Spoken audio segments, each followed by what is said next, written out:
శ్రీ గురుభ్యో నమః. శ్రీమాత్రే నమః. మరి ఆ గాజులు వేసుకునేటటువంటి దాని గురించి ఆలోచించండి. ఇది వరకు చక్కగా చేతి నిండుగా గాజులు వేసుకునేటటువంటి వాళ్ళని ఎంతో మందిని చూసేవాళ్ళం. అసలు గాజులు లేకుండా చాలా కొద్ది మందిని మటుకే చూసేవాళ్ళం.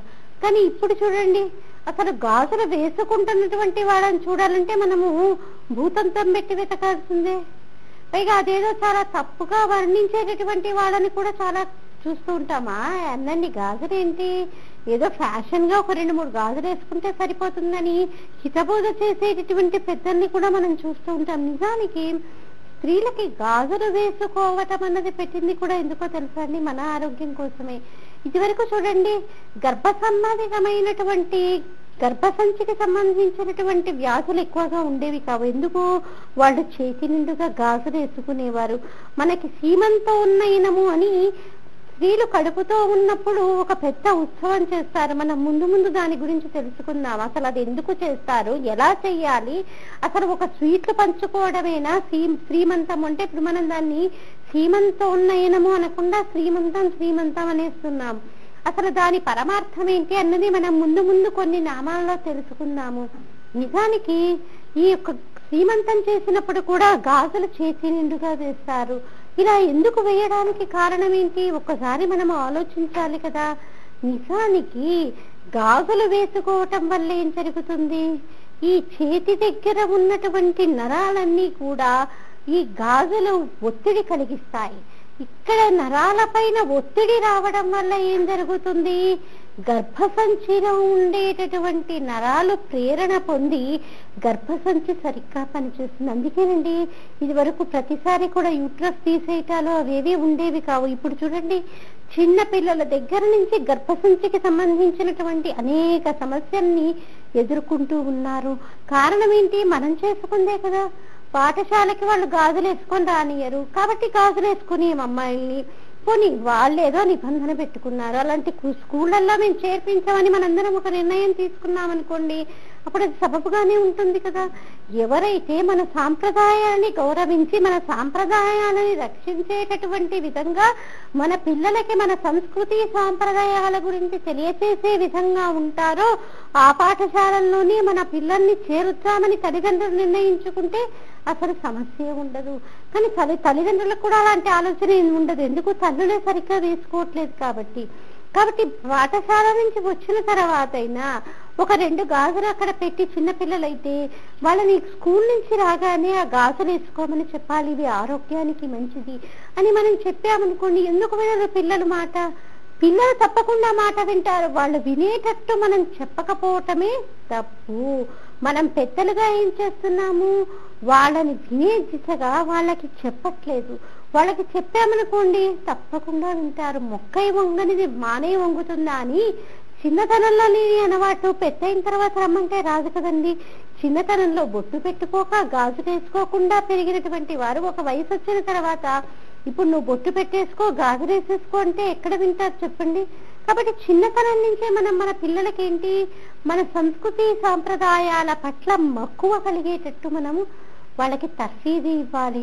కాబట్టి బొట్టు అనేది ఎంతో మంగళప్రదమైనటువంటిది. అందున ఆ తల్లి యొక్క బొట్టుని కనుక మనం కన్నులు మూసుకొని ధ్యానంలో కనుక చూడగలిగామనుకోండి, మనకి హృదయంలో ఎలాంటి పరితాపాలు ఉన్నప్పటికీ కూడా, మన హృదయంలో ఎలాంటి సమస్యలు ఉన్నప్పటికీ కూడా మనకి ఒక రకంగా ఉపశమనం కలుగుతుంది. ఎలా ఉపశమనం కలుగుతుంది? ఆ బొట్టుని మనం తలుచుకోవటం వల్ల ఆ తల్లి యొక్క చల్లని దృష్టి, ఆ ఆజ్ఞాచక్రం నుంచి వస్తున్నటువంటి చల్లని దృష్టి మన పైన పడి మన పరితాపాలన్నీ కూడా అణగిపోతాయి. అంతటి విశిష్టమైనటువంటి నామము ఈ ముఖచంద్ర కళంకాభా మృగనా వివిశేషక అనేటటువంటి నామం. మరి ఇప్పుడు మీకు ఈ నామం యొక్క అర్థం తెలిసిన తర్వాత మీరు అసలు గబగబా ముఖచంద్ర కళంకాభ మృగన అభివిశేషక అంటూ చదువుకుంటూ వెళ్ళిపోగలుగుతారా? లేదు. ఒక్క క్షణం మీ మనసు ఆగిపోతుంది. ఒక్క క్షణం మీరు కళ్ళు మూసుకొని మీ యొక్క ఆజ్ఞాచక్ర స్థానంలో ఆ తల్లి యొక్క సింధూరాన్ని దర్శనం చేయగలుగుతారు. అది ఆ యొక్క నామం యొక్క విశిష్టత. కాబట్టి మనందరం కూడా ఈ ధ్యాన ప్రక్రియలో ఆ తల్లి యొక్క ప్రతి ఒక్క అవయవాన్ని ధ్యానం చేస్తూ ఆ ఫలితాలని మనము తప్పకుండా పొంది తీరుతాం. మరి తర్వాత వచ్చేటటువంటి మహిమాన్వితమైనటువంటి నామము వదనస్మర మాంగళ్య గృహతోరణ చిల్లిక. వదనస్మర మాంగళ్య గృహతోరణ చిల్లిక. అసలు ఏ నామానికి ఆ నామమే చాలా గొప్పనైనటువంటి నామం అండి. వదనస్మర మాంగళ్య అనేటటువంటి నామానికి అర్థాన్ని కనుక మనం చూసామనుకోండి, ముఖమనేటటువంటి గృహానికిట. ఎవరి ముఖమనేటటువంటి గృహానికి? అమ్మవారి యొక్క ముఖమనేటటువంటి గృహానికి ఈ కనుబొమ్మలు ఎలా ఉన్నాయిట? మంగళ తోరణాలుగా ఉన్నాయిట. మనం మంగళ తోరణం దేనికి కడతామండి?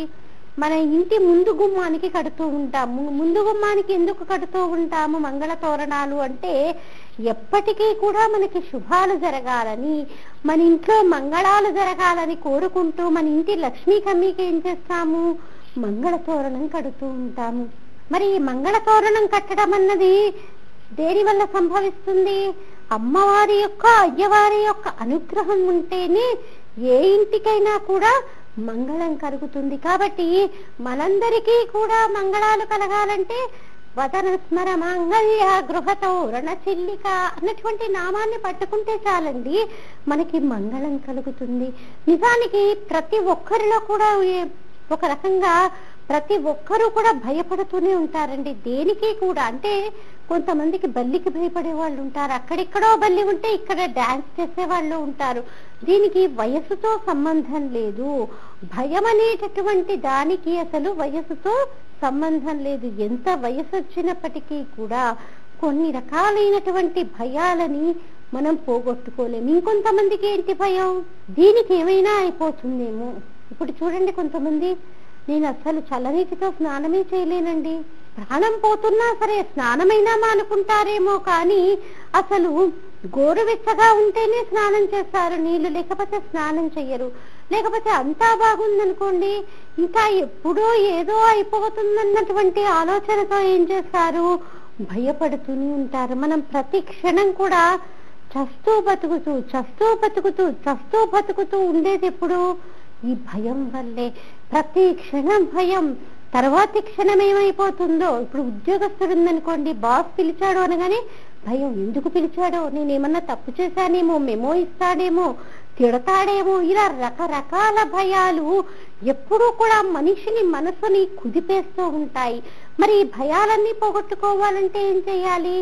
ఈ నామాన్ని పట్టుకోవాలి. ఈ నామాన్ని పట్టుకుంటే మనకి భయం అన్నది తగ్గుతుంది. ఇప్పుడు మనం భయపడ్డామనుకోండి, అయ్యో నాకేమన్నా అయిపోతుందేమో, ఏ హార్ట్ అటాక్ అన్నా వచ్చేస్తుందేమో అని నేను భయపడుతూ అసలు ఏ పని చెయ్యకుండా కదలకుండా కూర్చున్నప్పటికీ కూడా మనకి భగవంతుడు మనకి పుట్టుక తేదీ అలాగే తర్వాత చివరి తేదీ రెండు కూడా మనకి జీవితంలో భగవంతుడు లిఖించి ఉంచాడు.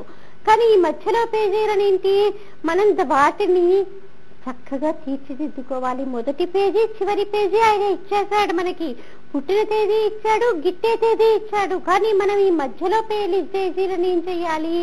సుందరంగా దిద్దుకోవడానికి ప్రయత్నించాలి. ఎలా దిద్దుకోవడానికి ప్రయత్నించాలి?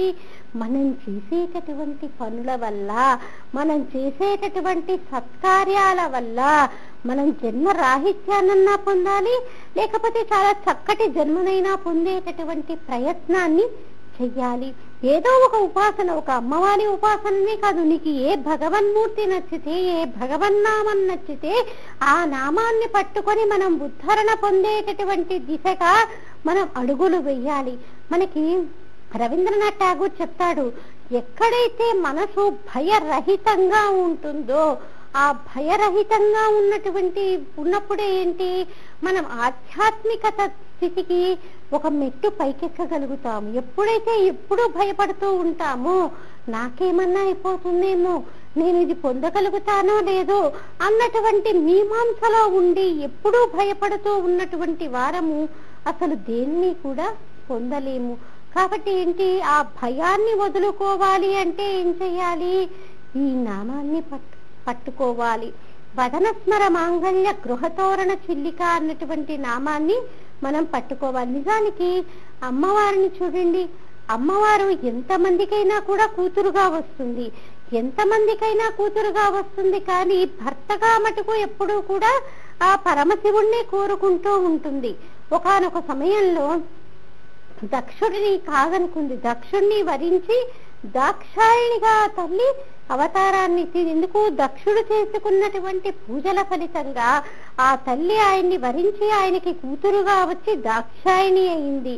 కానీ దక్షుడేం చేశాడు, అహంకారంతో నిరీశ్వర యాగాన్ని తలపెట్టాడు. ఈశ్వరుడికి హవిస్సు లేకుండా నిరీశ్వర యాగాన్ని తలపెట్టేసరికి అమ్మవారికి ఎక్కడలేని కోపం వచ్చింది. ఎక్కడలేని కోపం వచ్చి, నువ్వు నిరీశ్వర యాగం చేస్తావా, మరి మిగతా వాళ్ళంతా కూడా ఇదే బాటలో నడిస్తే రేపొద్దున ఏమైపోతుంది, అందరూ కూడా ఈశ్వరుని పూజించకపోతే మీకు ఎక్కడరా మంగళాలు జరిగేది, ఇంకా నేను ఇలాగే ఉంటే నీ పేరు మీద నన్ను దాక్షాయణి అని పిలుస్తారు, ఇక నీకు చాలు, ఇక నీకు ఆ పుణ్యాన్ని నేను ఇవ్వను అంటూ ఆ తల్లి ఏం చేసింది, తన యొక్క శరీరాన్ని చాలించింది. దాక్షాయిణి అని ఇక నేను పిలిపించుకోను, నువ్వు నా భర్తని అవమానించావు కాబట్టి నేను ఇక దాక్షాయిణి అనిపించుకోను అని ఆ తల్లి తన యొక్క శరీరాన్ని వదిలివేసింది. మరి తల్లి శరీరాన్ని వదిలేసింది, కానీ అప్పటికే తారకాసురుడు అనేటటువంటి రాక్షసుడు ఏం చేశాడు, ఈశ్వరుడి గురించి గొప్ప తపస్సు చేశాడు. ఆ బ్రహ్మగారి గురించి గొప్ప తపస్సు చేసి ఏం చేశాడు, ఇప్పుడు అమ్మవారు ఎలాగో దాక్షాయిని తన శరీరాన్ని చాలించగానే పరమశివుడు ఏం చేశాడు, వీరభద్రుణ్ణి సృష్టించాడు. వీరభద్రుణ్ణి సృష్టించి దక్షయజ్ఞాన్ని భంగం చేశాడు. మరి ఈ తారకాసురుడు కూడా ఏం చేశాడు, ఇప్పుడు దాక్షాయిని అమ్మవారు లేరు కదా, కాబట్టి ఆయన కూడా చాలా తెలివిగా ఏం చేశాడు, రాక్షసుడు ఎప్పుడూ కోరుకునేది ఎలా ఉంటుంది అంటే, ఎవరినైనా గమనించండి, ఇటు రావణాసురుణ్ణి చూసినా, తారకాసురుణ్ణి చూసినా, భండాసురుణ్ణి చూసినా, లలితాదేవి గురించి చెప్పుకునేటప్పుడు, లలితాదేవి ఆవిర్భావాన్ని గురించి చెప్పుకునేటప్పుడు భండాసురుణ్ణి చూసినా, ఏ రాక్షసుణ్ణి చూసినప్పటికీ కూడా ప్రతి ఒక్కడు కోరుకునేదేంటి, నేను చనిపోకూడదు, ఎప్పుడూ ఇలాగే ఉండాలి, యవ్వనంతో ఉండాలి. అంటే రాక్షసుడి యొక్క ఆలోచన అలాగే ఉంటుంది, ఎప్పుడు సుఖాలు అనుభవించాలి, ఈ శరీరం ఇలాగే ఉండాలి అన్నటువంటి ఆలోచనతోటే ఉంటాడు. కాబట్టి తారకాసురుడు ఏం చేశాడు, శివపార్వతులకి, శివుడికి అమ్మవారికి కలిగినటువంటి పుత్రుడి వల్లే నాకు మరణం ఉండాలి అని బ్రహ్మగారిని వరం వేడుకున్నాడు. ఆయన తదాస్తు అనేశారు. మరి ఇప్పుడేమో దాక్షాయిని లేదు కదా, ఇక్కడ దాక్షాయిని లేకుండా మరి పార్వతీ పరమేశ్వరులకు ఎలాగ పిల్లలు పుడతారు, అమ్మవారికి అయ్యవారికి పిల్లలు కొడుకు పుట్టాలి కదా, అందుకని ఏం చేయాలో అర్థం కాలేదు. ఈ దాక్షాయిని తన యొక్క శరీరాన్ని త్యాగం చేయగానే పరమశివుడు ఏం చేశాడు, ఆయనకి ఎప్పుడూ కూడా ఆయన మనసులో అసలు కామం అంటూ ఉండదు. ఆయన ఎప్పుడూ ఏం చేస్తూ ఉంటాడు, తనలో తాను రమిస్తూ ఉంటాడు, తనలో తాను రమిస్తూ ఉంటాడు. మనల్నందరినీ కూడా తన వైపుకి తిప్పుకోవడానికి ప్రయత్నం చేస్తూ ఉంటాడు.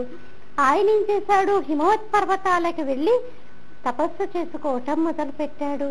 మరి వీరిద్దరికీ వివాహం కలగాలి. ఒకానొక సందర్భంలో దాక్షాయిని చూసినటువంటి మేనకా హిమవంతులు నాకు ఇలాంటి కూతురు కావాలి అనుకున్నారు. వెంటనే నేనే నీకు కూతురుగా వస్తాను అని మేనకాదేవికి అమ్మవారు వాగ్దానం చేసింది.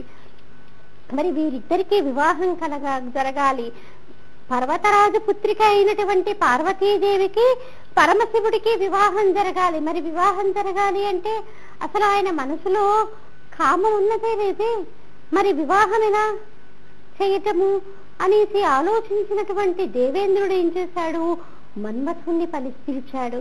మన్మథుడు ఏం చేస్తూ ఉంటాడు, మన్మథుడు ఎప్పుడూ కూడా మన మనసులో కోర్కెల్ని రగిలిస్తూ ఉంటాడు. మరి ఆ మన్మథుడే లేకపోతే సృష్టి ఉండదు కదా.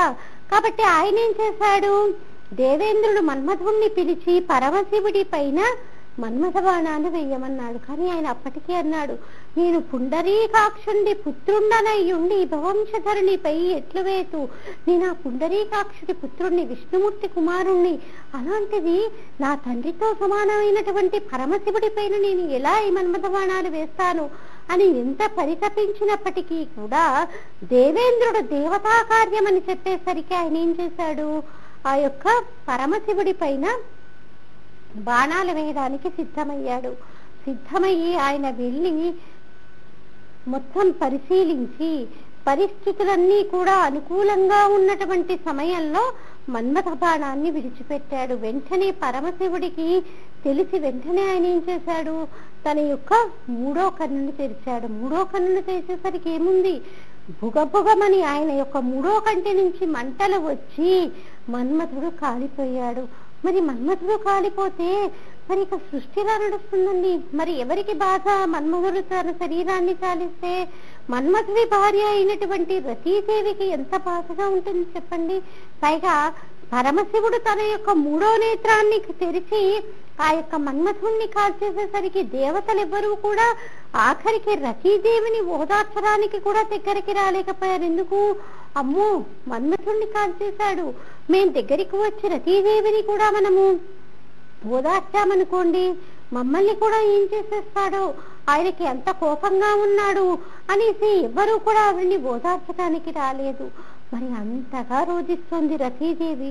అలా రోధిస్తుంటే అమ్మవారు ఏం చేసింది, నీ భర్త అనంగుడు జీవించే ఉంటాడు, నీకు ఒక్కదానికే కనిపిస్తాడు, అనంగుడిగా ఆయన్ని బ్రతికిచ్చింది. మరి మన్మథుడికి ఏంటి భయం, అమ్మో నేను ఇంకెక్కడైనా ఉంటే ఏమన్నా ఉందా, ఎప్పుడైనా ఈ పరమశివుడు ఎదురుపడ్డాడనుకోండి ఏం చేస్తాను నేనప్పుడు, నేనేం చేయగలుగుతాను, మళ్ళీ ఆయన నన్ను కాల్ చేస్తాడు, ఇప్పుడు అనంగుడిగా నా భార్యకైనా కనిపిస్తున్నాను, మరి ముందు ముందు నా పరిస్థితి ఎలా ఉంటుందో, నేను ఎక్కడ దాక్కోవాలి అని ఆయన ఆలోచించాట. ఆయనకి వెంటనే తోచినటువంటిది ఏంటి, అమ్మవారి ముఖంలోనే నేను గృహం చేసుకొని అక్కడ దాగుకొని ఉంటాను. ఎందుకు, కాముణ్ణి దహించేశాడు ఆయన. అంటే ఆయనకి కామం అన్నది అసలు లేనే లేదు. కానీ ఆ తల్లి ఏం చేసింది, శివ కామ సుందరి అయి ఆ పరమశివుడి పక్కన కూర్చుంది. కాబట్టి ఆ చిరునవ్వులో, ఆ తల్లి యొక్క చిరునవ్వులో పరమశివుడు అన్నీ మర్చిపోతాడు. ఎవరిని చూసినా కోపం వస్తుందేమో, కానీ అమ్మవారిని చూస్తే ఆయన తనను తాను మర్చిపోతాడు, చిరునవ్వులు చిందిస్తాడు. అంటూ ఆయన ఏం చేశాడు, అమ్మవారి యొక్క ముఖాన్ని తన యొక్క ఇల్లుగా చేసుకున్నట్ట. తన ఇల్లుగా చేసుకొని అక్కడ నివాసం ఉండడం మొదలు పెట్టాడు. ఈ రకంగా ఏం చేశాడు మన్మథుడు, అమ్మవారి యొక్క ముఖాన్ని తన యొక్క నివాసంగా మార్చుకున్నాడు. మరి ఆ కనుబొమ్మలకు ఆ శక్తి ఏంటండి అంటే, నిజానికి చూడండి, మనం చాలా ప్రశాంతంగా ఉన్నామా లేకపోతే ఇలా భృకుటి ముడివేసి ఉన్నామా అన్నది ఎలా తెలుస్తుంది, కనుబొమ్మలతోటే తెలుస్తుంది. మనకంటే చాలా చిన్నవాళ్ళు లేకపోతే కొంచెం తక్కువ స్థాయిలో ఉన్నవాళ్ళు అనుకోండి, వెంటనే మనం వాళ్ళు ఏదైనా సమాధానం అడిగితే ఏం చెప్తాము, ఇలా కనుబొమ్మలతోటే చుట్టూ తిప్పి ఏంటిది ఇట్లా అని కనుబొమ్మలతో పిలిచేటటువంటి వాళ్ళు ఉంటారు. అంటే అందరినీ కాదు సుమా, మనకి వయస్సుని బట్టి పెద్దరికాన్ని బట్టి అలా పిలిచే వాళ్ళు ఉంటారు. ఇంకెవరన్నా మనకి ఇష్టం లేని వాళ్ళు వచ్చారనుకోండి, ముఖం అంతా ఇలా చిట్లించేసి అబ్బా ఇప్పుడే వచ్చేసారు అనుకుంటామా అనుకోమా. అంటే కనుబొమ్మల కదలికతో ఏంటి, మనం యొక్క ముఖంలో అనేక మార్పులు వస్తూ ఉంటాయి. ఈ యొక్క కనుబొమ్మల కదలికలతోటే మనకి నిత్యము కూడా అనేక రకాలైనటువంటి పనులు నిర్వర్తిస్తూ ఉంటాము. మరి అమ్మవారు కూడా ఏం చేస్తుందిట, అమ్మవారు కూడా తన కనుబొమ్మల కదలికతోటే ఈ సృష్టినంతా కూడా నడిపిస్తూ ఉంటుందిట. ఒక్కొక్క సమయంలో ఒక్కొక్క రకంగా తన కనుబొమ్మను తిప్పుతూ ఆ తల్లి ఈ సృష్టినంతా కూడా నడిపిస్తూ ఉంటుంది. నిజానికి ఈ నామంలో బీజాక్షరాలు కూడా ఉన్నాయండి. వదన స్మర మాంగళ్య గృహతో రణచిల్లిక. వదన అనేసరికి ఏంటి, అది వాక్బీజము. ఇది వాక్బీజము కాబట్టి, అలాగే స్మరుడు అనేసరికి మన్మథుడు కాబట్టి ఇది మన్మథ బీజము. స్మర మాంగళ్య అంటే మంగళానికి చిహ్నం, మంగళ బీజం. కాబట్టి ఇలా రకరకాలైనటువంటి బీజాలు ఇందులో నిబిడీకృతమై ఉన్నాయి. కాబట్టి ఈ యొక్క అమ్మవారి యొక్క శక్తి వల్లే ఏంటి, అమ్మవారు తన దగ్గర ఉంది, నేను అమ్మవారి యొక్క ఆ కనుసన్నల్లో ఉన్నాననే ఏంటి మన్మధుడికి అంత ధైర్యం. కాబట్టి ఆ అమ్మవారి యొక్క కనుసన్నల్ని ఆయన ఏం చేశాడు, కనుబొమ్మల్ని ఒక విల్లుగా ఊహించుకొని ఆ వాటిని ఒక తోరణంగా పెట్టుకొని ఆ మన్మథుడు అమ్మవారి యొక్క ముఖంలో నివాసం ఉండడం మొదలు పెట్టాడు. ఎవరికి భయపడి, పరమశివుడికి భయపడి. ఇంకెవరినన్నా చూస్తే కోపం వస్తుందేమో, కానీ భార్యని చూడగానే కోపం రాదు కదా. సహజంగా చూడండి, ఎంత పెంకిదైనా కానీ, అసలు మాట వినదేదైనా కానీ, ఒక్కొక్కసారి చికాకు పడ్డప్పటికీ కూడా భార్య అనగానే ఆ భార్యాస్థానాన్ని ప్రేమిస్తాడా లేదా పురుషుడు? అసలు కామమంటూ లేని వాణ్ణి శివకామ సుందరిగా తన తపస్సుతో మెప్పించుకొని వివాహం చేసుకుంది, కళ్యాణం చేసుకుంది పార్వతీదేవి. మరి ఆ శివకామ సుందరిని చూసి చూడగానే ఆ యొక్క పరమశివుడి పెదవుల పైన కూడా నవ్వు వస్తుందిట. మనకి శంకర భగవత్పాదుల వారిదే అరాళై స్వభావ్య తలి కలబస స్త్రీభి అలకై అంటూ మనకి తెలియజేశారు. అమ్మవారి యొక్క ముఖారవిందాన్ని చూడగానే అంతటి పరమశివుడు కూడా ప్రసన్నుడైపోతాట. ప్రసన్నుడై ఆయన యొక్క పెదవుల పైన చిరునవ్వు నాట్యం చేస్తుందిట. మరి మన్మథుడికి ఇంత శక్తి ఎక్కడి నుంచి వచ్చింది? ఆయనేమో అనంగుడు, ఇప్పుడు అసలు శరీరం అంటూ లేనటువంటి వాడు. ఆయన చెలికాడిని చూద్దామా? వసంతుడు, వసంత మాసం ఎన్ని నెలలు ఉంటుందండి? 2 నెలల పాటే ఉంటుంది. మరి మలయమార్గమైన రథము, ఇన్ని బలహీనతలతో ఉన్నటువంటి మన్మథుడికి ఇంత శక్తి ఉండడానికి కారణం ఆయన అమ్మవారిని నమ్ముకొని ఆ తల్లి యొక్క ముఖంలో నివాసనం ఉండడమే. ధను పౌష్పం మౌర్వీం మధుకరమయీం పంచవిశిఖా వసంత సామంతో మలయ మరుదయో ధనరదా తథాపి సర్వం హిమగిరి సుతే కామసి కృపాం అపాంగతే లబ్ధ్వా జగదిదమనంగో విజయతే. అంతటి మన్మథుడు కూడా అంతటి విజయాన్ని చేకూర్చుకుంటూ అంత గర్వంతో మిడిసిపడుతూ ఉండడానికి కూడా కారణం ఏంటి? అమ్మవారి యొక్క కనుచూపు, కడగంటి చూపు అంటారు చూడండి. ఇప్పుడు మనకి ఏదైనా ఇష్టమైన వస్తువు ఉందనుకోండి, ఇష్టమైనటువంటి ఆభరణం ఉంది, లేకపోతే ఏదో విలువైన ఆభరణం ఉంది, ఎంత సభలో ఉన్నా, ఎంత ప్రసంగం చేస్తున్నా ఏం చేస్తాము? ఒక కన్ను ఆ యొక్క విలువైనటువంటి వస్తువు మీద కన్ను తిప్పుతూ ఉంటాం. అది అక్కడ ఉందా లేదా అని మన కడగంటి చూపు, ఇలా చిన్ని చూపు అంటారే, ఇలా చూస్తూనే ఉంటాం, పక్క చూపు. అలాగేట ఆ తల్లి యొక్క చూపు ఆ మన్మథుడి మీద ఉండటం వల్లే ఆ మన్మథుడికి అంతటి శక్తివంతుడైపోయాడు. అంతటి శక్తివంతుడైపోయి మన్మథుడు ఏం చేస్తున్నాడు? సృష్టినంతా కూడా నడిపిస్తున్నాడు. ఎప్పుడైతే మన్మథ బాణాలు మన్మథుడి చేతిలో ఉంటే అప్పుడు మనకి మనసులో ఏంటి? అనేక రకాలైనటువంటి కోర్కెలు కలిగి ఇంకా ఏదో పొందాలి, ఇంకా ఏదో పొందాలి అన్నటువంటి తాపత్రయం ఉంటుంది. కానీ ఎప్పుడైతే ఆ మన్మథ బాణాన్ని కనుక అమ్మవారి చేతిలో చూసామనుకోండి, మనోరూపేక్షకో దండ పంచతన్మాత్ర సాయక, మన యొక్క పంచతన్మాత్రలని, మన యొక్క 5 ఇంద్రియాలని కూడా ఆ తల్లి నిగ్రహించేస్తుంది. కాబట్టి మనము మన్మథుడి చేతిలో మన్మథ బాణాన్ని కాకుండా ఆ తల్లి చేతిలో ఉన్నటువంటి ఆ మన్మథ బాణం ఏదైతే ఉందో, చెరుకు బిల్లి ఏదైతే ఉందో, అది మనల్ని రక్షించుగాక. మనోరూపేక్షకోదండ పంచతన్మాత్ర సాయిక అయినటువంటి ఆ తల్లి మనల్ని తన వైపు తిప్పుకునేటటువంటి ప్రయత్నంలో ఈ వదన స్మర మాంగళ్య గృహతోరణ చిల్లిక అనేటటువంటి నామాన్ని మనకి అనుగ్రహించి, అదే నువ్వు ప్రతిదానికి భయపడకురా అంటూ మనకి ఒక రకంగా హితబోధ చేసింది. నిజానికి చూడండి, మనం ఎంతో భయపడిపోతాం, నాకేదో వచ్చేస్తుందేమో. ప్రతి వాళ్ళకి కూడా చాలా బాధ కలిగించేది ఏంటి? ఏదైనా సహిస్తాడేమో, కానీ నువ్వు ఇన్ని రోజుల్లో పోతావని చెప్తే ఎవ్వరూ కూడా వాడికేం తెలుసు, నేను ఇంత ఆరోగ్యంగా ఉన్నాను, నా మీద ఏడుపు, అందుకే ఇలా అంటున్నాడు అనుకుంటాం. నిజానికి మనం ఎంత ఐశ్వర్యవంతులమైనప్పటికీ కూడా మనము ఒక్క నిమిషాన్ని కూడా మనం కొనుక్కోలేము. ఎంతో గొప్పవాడై ఉండొచ్చు, ఎంతో పెద్ద పెద్ద డాక్టర్స్ అందరూ కూడా, అన్ని అవయవాలకి చెందినటువంటి స్పెషలిస్టులు కూడా అక్కడ ఉండి ఉండవచ్చు అతని చుట్టూత. ఎన్నో కోట్ల రూపాయలు ఆయన తన యొక్క వైద్య ఖర్చుల కోసం అట్టే పెట్టుకొని ఉండవచ్చు.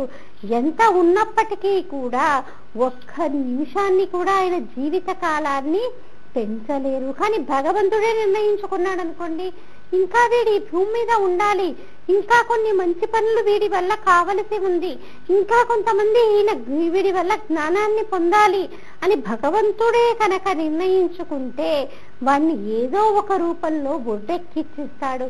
అంటే పునర్జన్మ అన్నది మటుకు భగవంతుడి చేతిలో లేదు.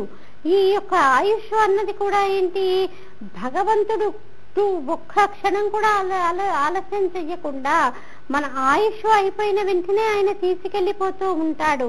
కానీ ఆయన కనుక ఉంచాలి అనుకున్నాడు అనుకోండి, వెంటనే ఏంటి, ఆయన తన యొక్క పథకం ప్రకారం ఎలాగున ఉంచాలో అలాగున మనల్ని ఉంచేస్తాడు.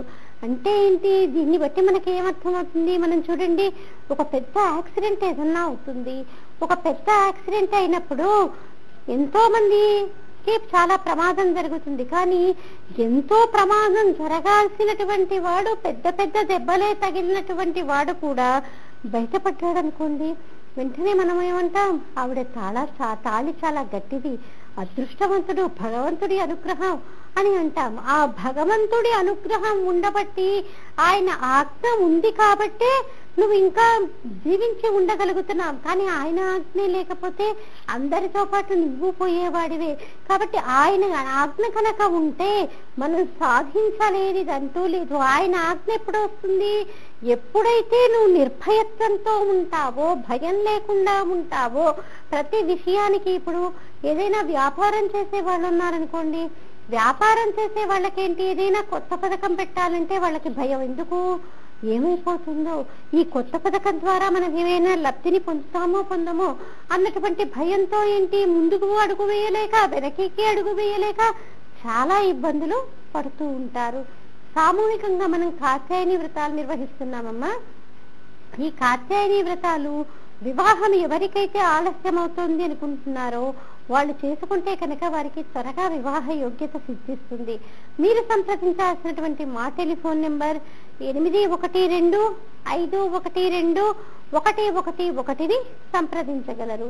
అలాగే మీకు ఏమైనా సమస్యలు ఉన్నప్పటికీ కూడా, సందేహాలు ఉన్నప్పటికీ కూడా మీరు సంప్రదించాల్సినటువంటి మా టెలిఫోన్ నెంబర్ 8125126111ని సంప్రదించగలరు.